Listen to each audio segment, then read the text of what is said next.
Well, I got up this morning, I came into the office, and I start reading, and I see a report, and I'm thinking, oh, this is actually an important story.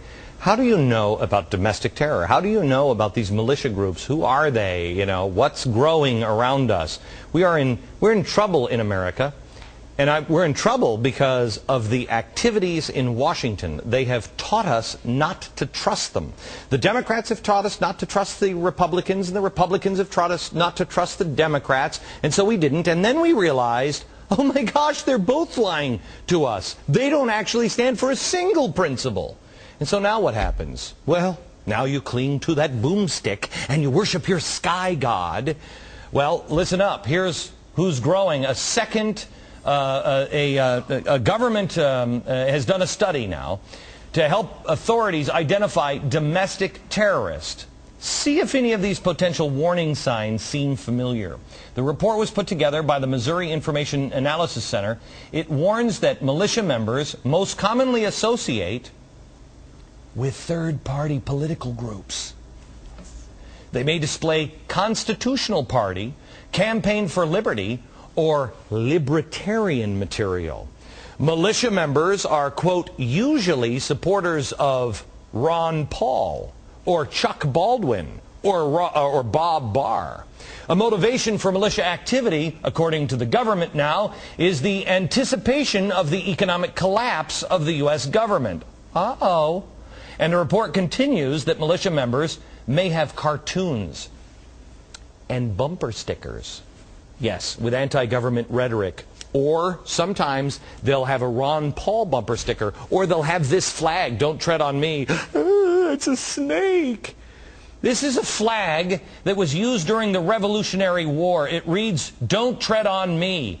The rattlesnake has 13 rattles on it, representing the 13 colonies, and they're never to be split apart or it doesn't rattle and warn people. This is our founding fathers.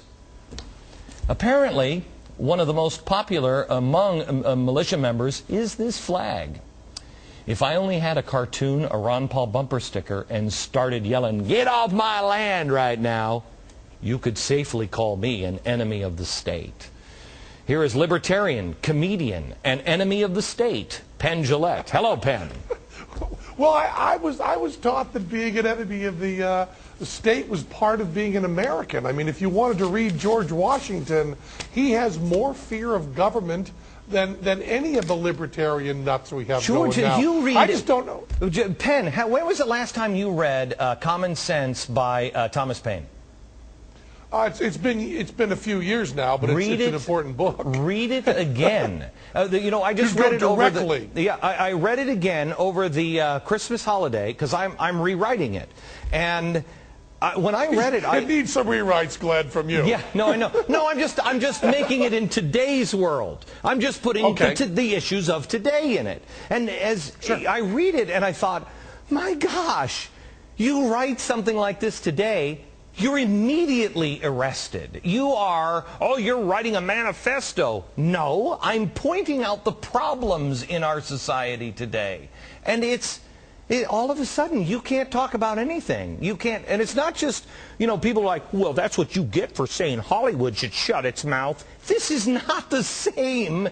This is Republicans and Democrats. This is saying if you're an independent, you might not be able to be trusted. Well, this is a real question. I'm not being rhetorical at all, but the real terrorists, the people that acted on 9/11, weren't they pretty deeply undercover? Did they have any sort of big, strong Al-Qaeda bumper stickers? Did they tell people about it? I mean, Obama or Osama's my guy? No. But also, Tim McVeigh in Oklahoma City, he had the Turner Diaries. He had some of the stuff that's listed in the Missouri thing. But I don't think even he was very overt in this kind of stuff. No, the people that are speaking out, the people that are Ron Paul, Bob Barr, the people who are saying there's some problems with the government, the people like you are not planning violence. They're actually working within the system. Every time you hear about somebody who has done something crazy, it's the same thing. I didn't know he was so quiet. The loud nuts, the people that really speak out, are the, if there's going to be some problem from them, it's going to be gathering everyone together. What they're afraid of is not the violence. What they're afraid of is so many people are getting so disgusted with a fake two-party system that's really a one-party system that these people may actually get traction. Okay. It's the bumper stickers they're afraid of, not the guns. Okay, let me return with you here in just a second, Penn, but I want you to hang on.